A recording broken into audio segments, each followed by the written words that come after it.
శ్రీమాత్రే నమః. శివాయ గురవే నమః. నమస్కారం అండి అందరికీ. అమ్మ దయతో అందరూ బాగుండాలని మనస్ఫూర్తిగా కోరుకుంటున్నాను. ఈరోజు మనము శ్రీ లలితా సహస్రనామ స్తోత్రములో 23వ శ్లోకము నేర్చుకుందాము. ఈ శ్లోకంలో అమ్మవారి యొక్క నివాస స్థానము ఇంకా అమ్మవారి స్వరూపం గురించి వర్ణిస్తున్నారన్నమాట. ముందుగా శ్లోకం చూద్దాము. महापद्माटवी संस्था कदम्बवनवासिनी सुधासागरमध्यस्था कामाक्षी कामदायिनी महापद्माटवी संस्था कदम्बवनवासिनी సుధాసాగర మధ్యస్థా కామాక్షి కామదాయిని.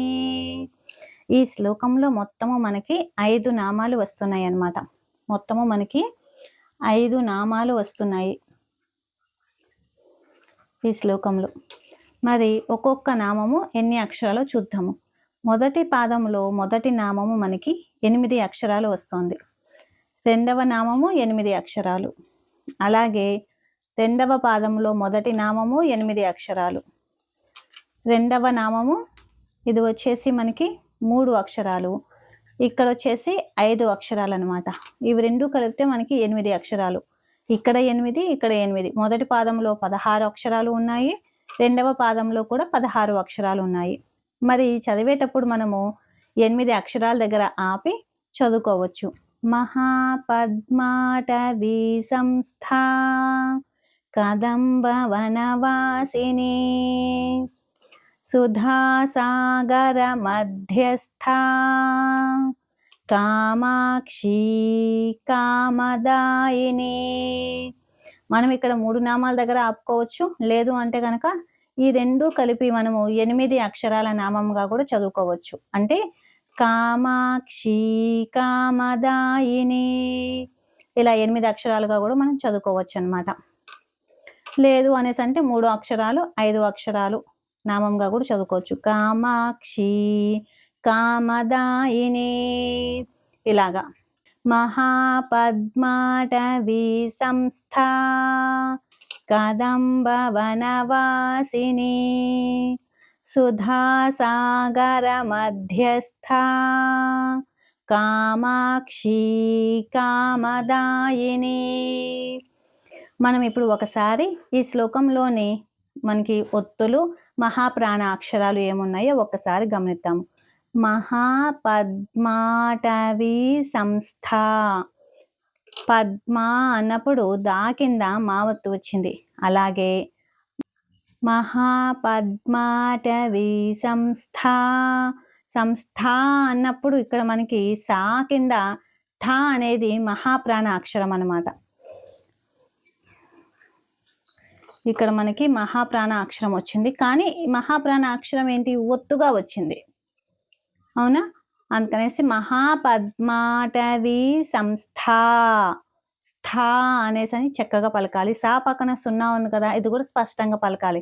సమ్ అన్నప్పుడు మనకి 2 పెదాలు ఇలా క్లోజ్ అవుతాయి అన్నమాట. మహాపద్మాటవీ సంస్థ కదంబవనవాసిని. కదంబ కదంబ అన్నప్పుడు దా పక్కన 0 ఉంది, స్పష్టంగా పలకాలి. కదంబవనవాసిని మహాపద్మాటవీ సంస్థ కదంబవనవాసిని సుధాసాగర మధ్యస్థా. సుధా సుధా అన్నప్పుడు మహాప్రాణాక్షరం. సుధాసాగర మధ్యస్థా. ధ్య అన్నప్పుడు ధ అనేది మహాప్రాణాక్షరము, యావత్తు వచ్చింది. అలాగే ఇక్కడ స్థ అన్నప్పుడు సా కింద థ అనేది మహాప్రాణాక్షరము. కామాక్షి కామదాయిని. ఇప్పుడు చూస్తే కనుక మొదటి నామంలో దాకి మా ఒత్తు వచ్చింది.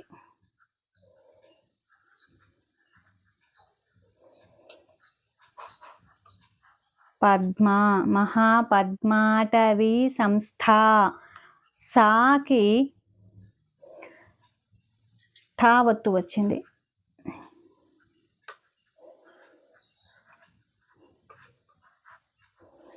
సాకి తా అనేది మహాప్రాణాక్షరం. అలాగే కదంబ వనవాసిని, సుధా, ధా, సుధా, ధా అన్నప్పుడు మనకి మహాప్రాణాక్షరం.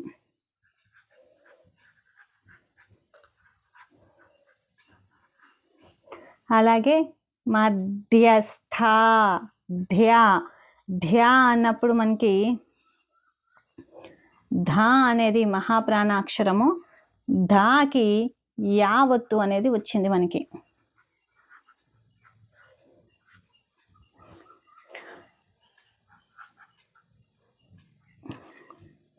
దాకి యావత్తు అని వచ్చింది. సుధా సాగర మధ్యస్థ, స్థా పై నామంలో లాగానే ఇక్కడ కూడా సాకి థా ఒత్తు వచ్చిందనమాట. అంటే మహాప్రాణాక్షరము వచ్చింది.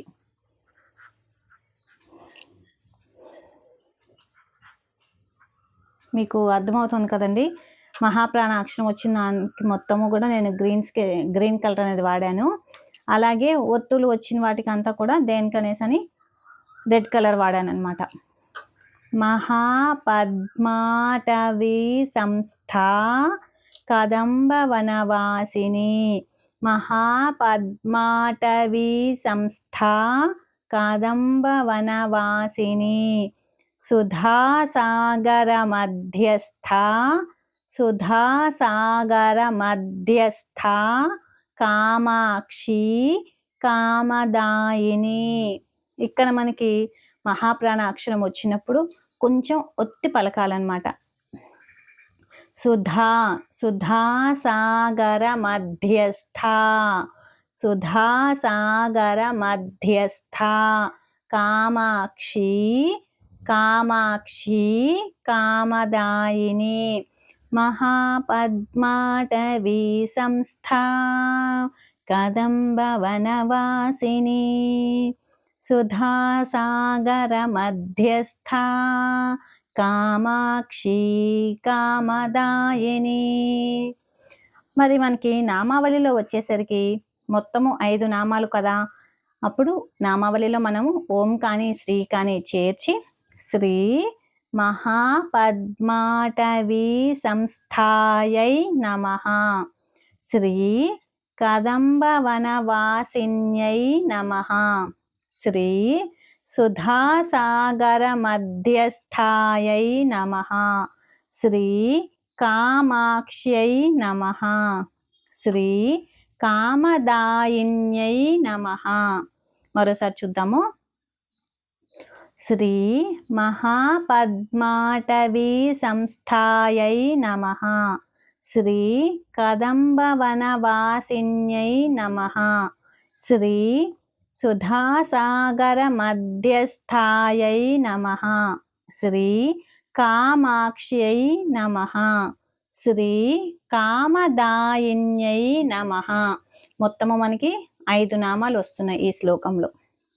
మహాపద్మాటవీ సంస్థ అంటే గొప్ప పద్మముల వనములో కొలువై ఉన్నది అనేసని. కదంబ వనవాసిని కదంబ వృక్షముల చేత చుట్టబడిన వనములో నివసించున్నది అని. సుధాసాగర మధ్యస్థ అంటే అమృత సముద్ర మధ్య భాగములో నివసించు తల్లి అని. కామాక్షి అందమైన మనోహరమైన కన్నులు కలది అనేసని. కామదాయిని భక్తులు కోరిన కోరికలను అనుగ్రహించే తల్లి అని.